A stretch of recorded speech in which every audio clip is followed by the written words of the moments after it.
Jakalpatarubhyascha kripa sindhubhev vacha patitanam pavanebhyo vaishnavebhyo namo namaha.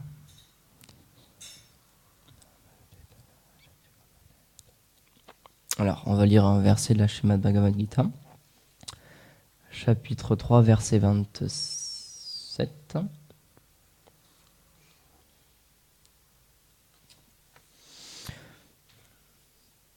Prakriti kriyamani gunai karmani sarvasam ahankara vimudhatma kartana miti manyate. Une personne dont l'intelligence est égarée par le faux ego se croit être l'auteur de l'acte. Mais en réalité, les activités matérielles, dans tous leurs aspects, sont accomplies par les trois influences de l'énergie matérielle du Seigneur. Commentaire. Srila Vishwanath Chakravarti Thakur pose cette question. Si un homme érudit doit accomplir une action, quelle est la différence entre son action et celle d'un homme ignorant? Cette différence est décrite dans ce verset et le prochain. Sur ce sujet, Srila Ramanujacharya nous explique que les personnes qui sont aveuglées par le faux ego, par l'identification avec le corps, croient qu'elles sont elles-mêmes la cause profonde et l'unique facteur déterminant de toutes leurs actions. Elles croient que les influences de la nature matérielle, la vertu, la passion et l'ignorance, qui les conditionnent et qui les font agir, sont des manifestations de leur vrai soi, des actions de l'âme. Or, un véritable érudit sait que l'âme n'a rien à voir avec ce monde matériel. Il peut voir l'action des influences matérielles qui illusionnent les âmes en leur faisant croire faussement qu'elles sont de nature matérielle et en les engageant dans des activités contraires à leur nature spirituelle et éternelle.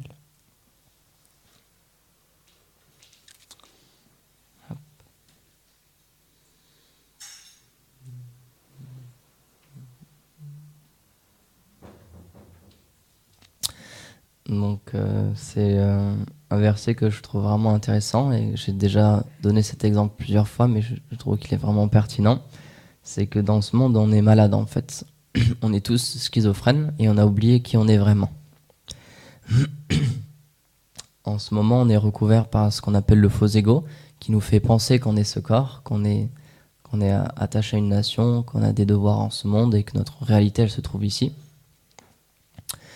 Et ce faux ego, il recouvre notre véritable identité, il recouvre notre âme.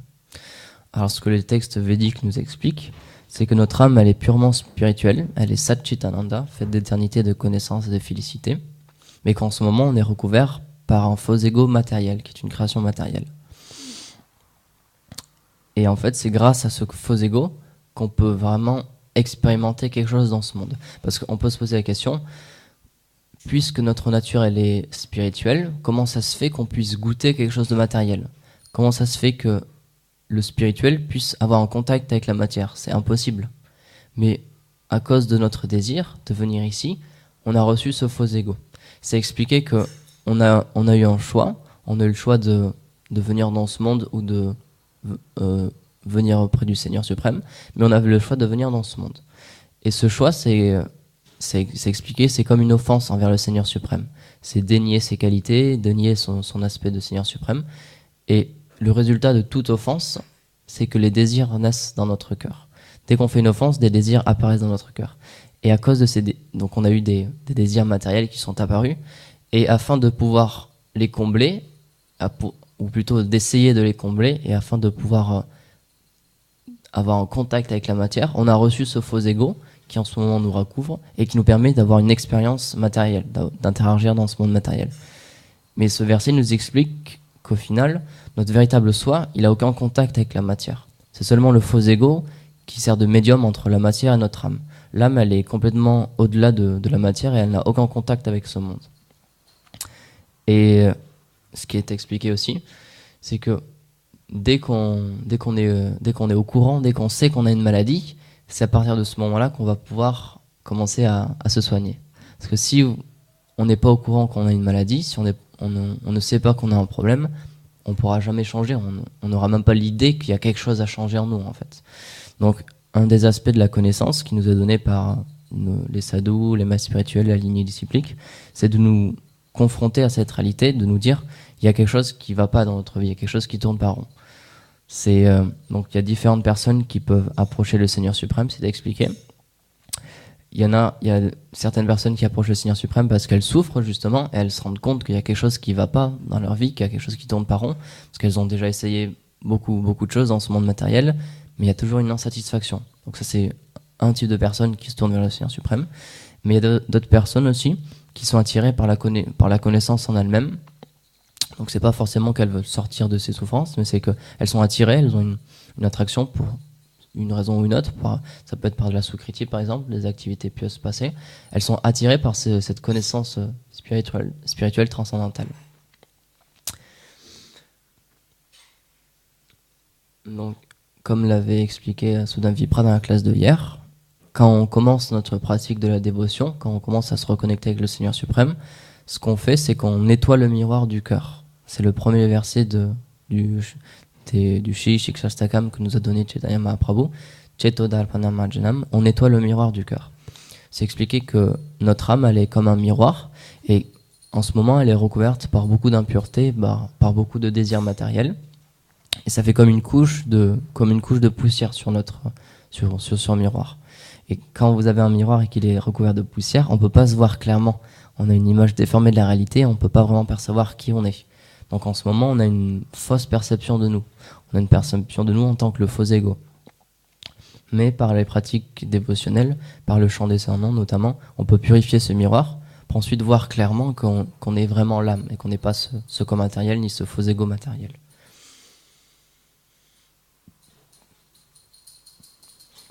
Jai Shri Nitai Vishwambar ki Jai. Shri Shri Nanda Yashoda Gopal ki Jai. Shri Shri Radha Madan Mohan ki Jai.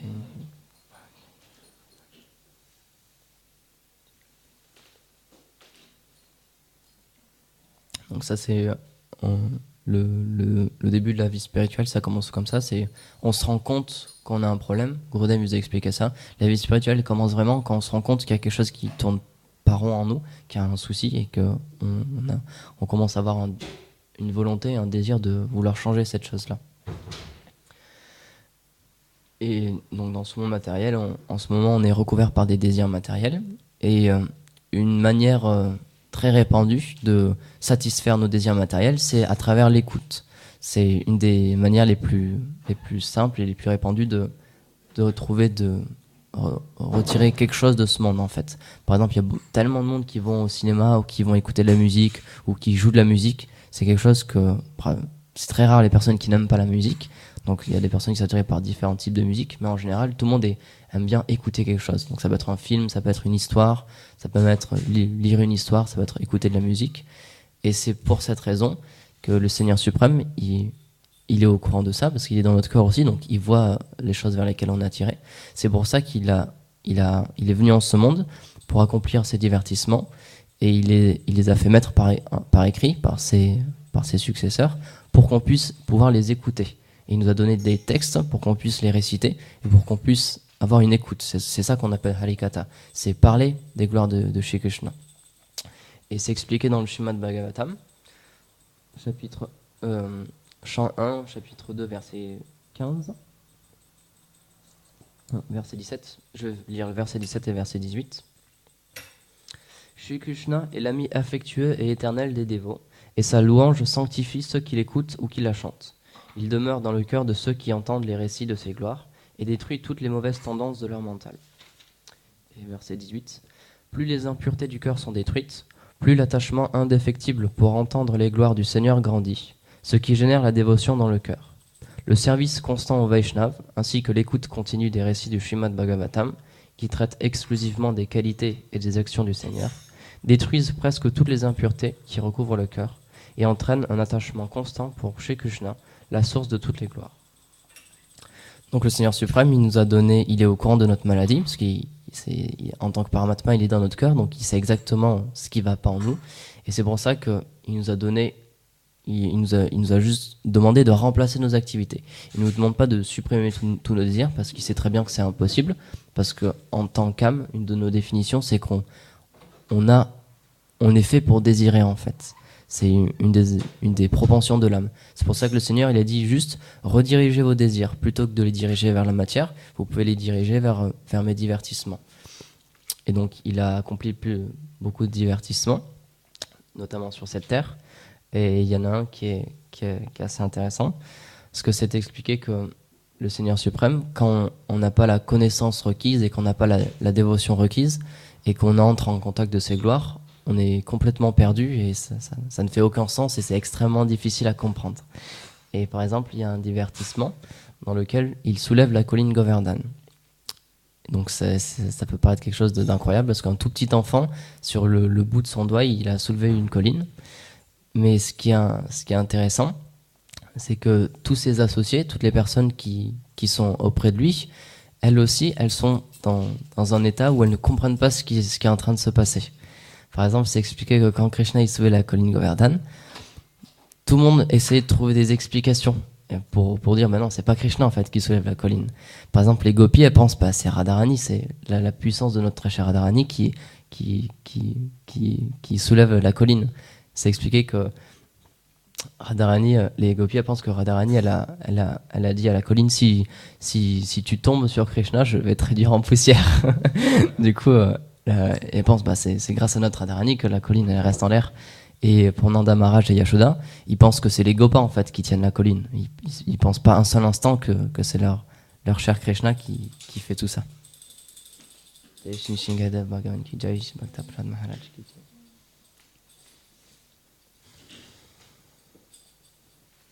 Et de la même façon, une fois, il y a certaines personnes qui sont allées voir Nanda Maharaj après que tous ces événements se soient passés et qui lui ont énuméré certains faits, qui lui ont dit bon, c'est quand même vraiment bizarre qu'un enfant comme ça puisse faire tous ces divertissements incroyables. Donc on pense que c'est peut-être un avatar de Vishnu.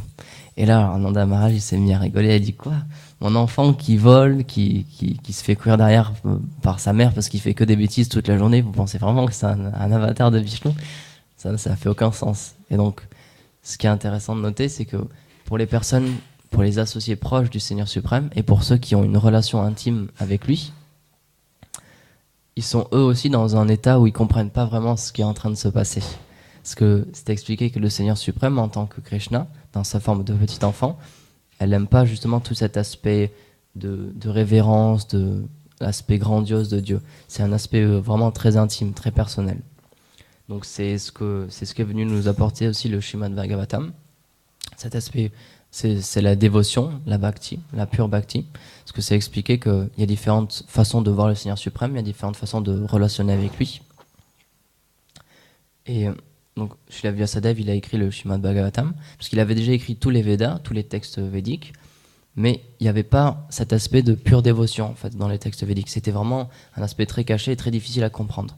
Et il ressentait ça en lui en fait. Il se sentait pas satisfait après avoir écrit tous ces textes-là.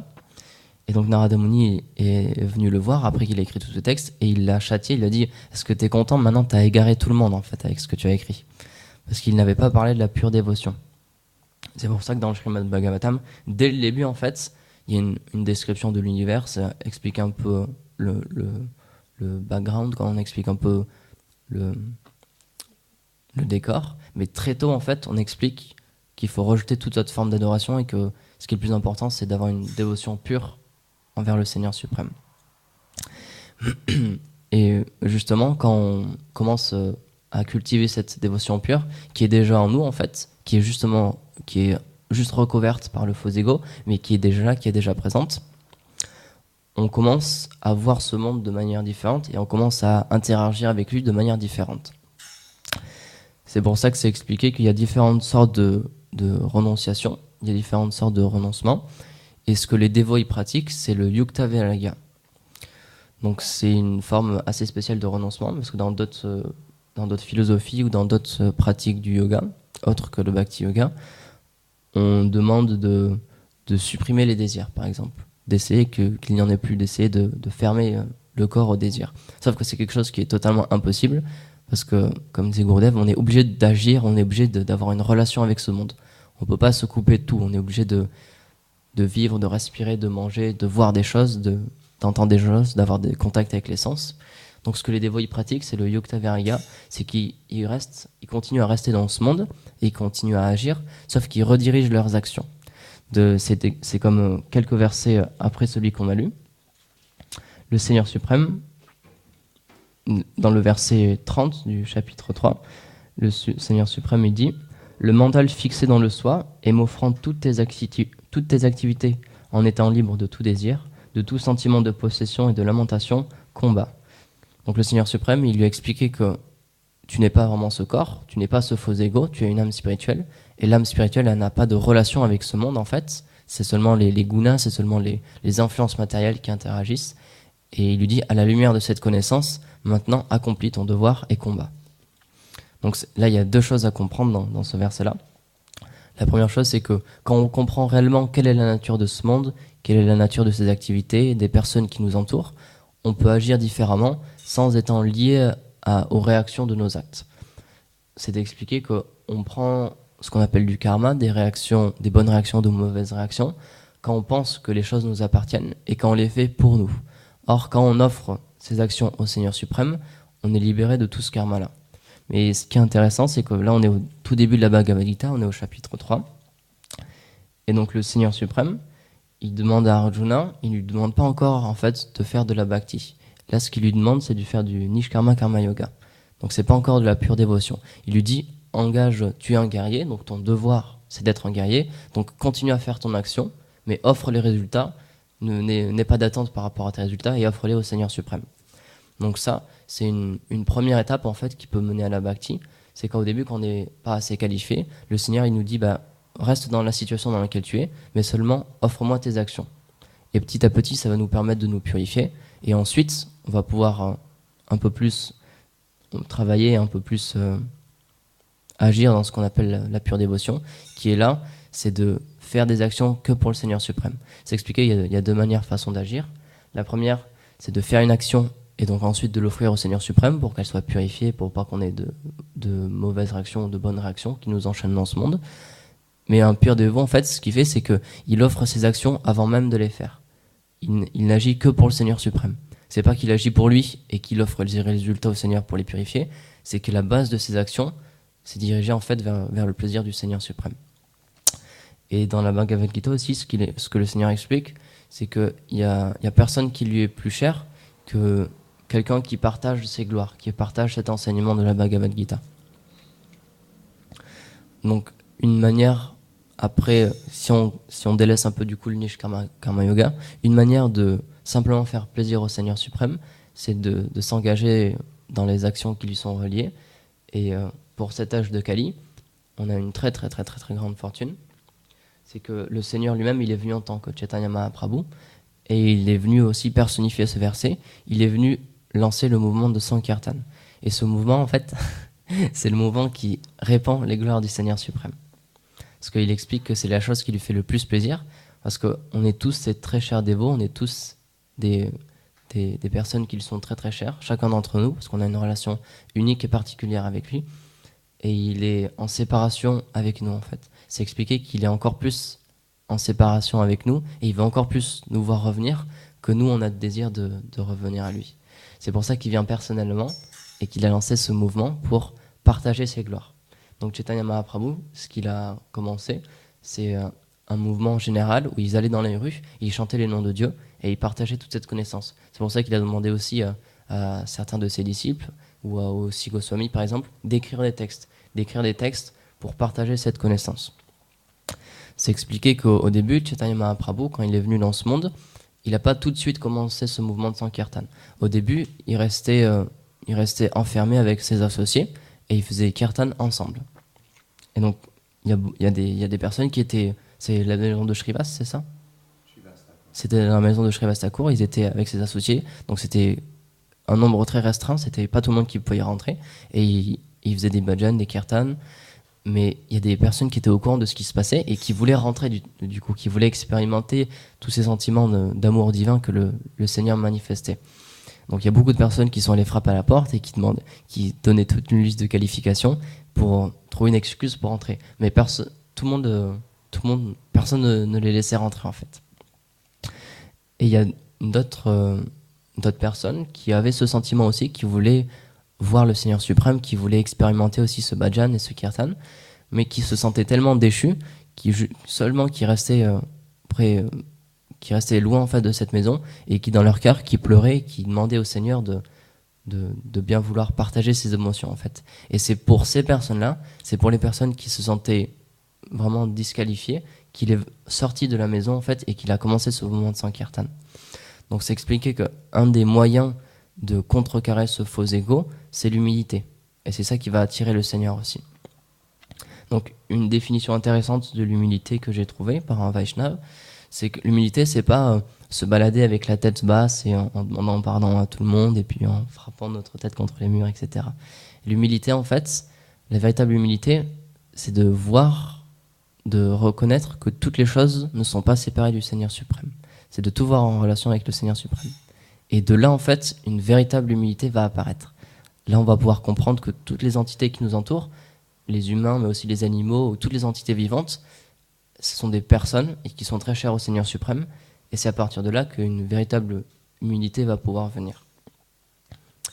Il y a une petite histoire aussi sur le faux ego qui nous montre à quel point ça peut être destructeur et à quel point on se trompe de route. C'est en Inde, une fois, il y avait un sculpteur qui avait sculpté une très très belle idole d'une déité. Et il l'avait faite d'une manière très réaliste. Donc quand on la voyait, on pensait que c'était une vraie personne. Et donc il a voulu aller en ville pour aller la vendre, parce qu'il savait qu'il pouvait en tirer un bon prix. Du coup, il a pris son âne, et il a chargé la déité sur l'âne, et il est parti vers la ville. Et en fait, partout où il passait, dans tous les villages où il passait, les personnes, elles étaient vraiment très impressionnées par cette déité, parce qu'elle était peinte, etc. Donc on pensait vraiment que c'était une vraie personne. Du coup, tout le monde lui rendait ses hommages. Et donc il passait de village en village comme ça. Mais au bout d'un moment, en fait, l'âne, il a pensé que tout le monde lui rendait les hommages à lui. Parce qu'à chaque fois qu'il voyait un village, il y a tout le monde qui se tournait vers lui, qui lui rendait ses hommages. Et donc il a commencé à développer une fierté par rapport à ça. Donc ensuite, ils sont allés à la ville, ils ont vendu l'idole. Et quand ils sont revenus, l'âne, dans chaque village, il s'attendait que les personnes s'arrêtent et lui rendent ses hommages.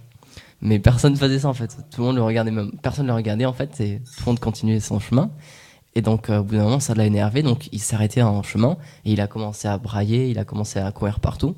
Et donc, les villageois, quand ils l'ont vu, ils l'ont pris, ils l'ont juste jeté en dehors du village, en fait, quoi. Et donc, ce qu'on est en train de vivre, c'est ça. C'est qu'on a un besoin de reconnaissance. On pense qu'on a une position dans ce monde. On pense que les gens doivent nous regarder, qu'on a une raison d'être aimé, etc. Mais en fait, ce qu'il faut comprendre, c'est que s'il y a des personnes qui nous donnent leur respect, parce que c'est quelque chose qui peut arriver, il faut comprendre que c'est aux qualités de Dieu qu'on a en nous qui donne ce respect. C'est pas à nous. Parce que c'est expliqué qu'on a 60 qualités de Krishna, donc en partie infime, mais on a ces qualités en nous. Du coup, ce qu'on est en tant qu'âme conditionnée, quand on est attiré par quelqu'un, en fait, on est attiré par une des qualités du Seigneur suprême qu'on voit à travers cette personne. C'est pas qu'on est attiré par la personne en elle-même, mais c'est par ses qualités. Et du coup, en comprenant cela, on peut comprendre que si on est attiré par une petite qualité qu'il y a en quelqu'un, on peut retrouver cette même qualité, mais en quantité illimitée dans le Seigneur suprême.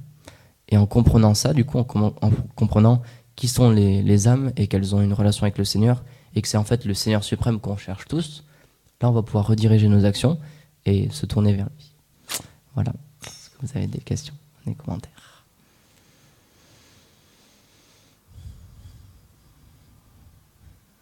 Bon, voilà. Notre Premanande Haripal.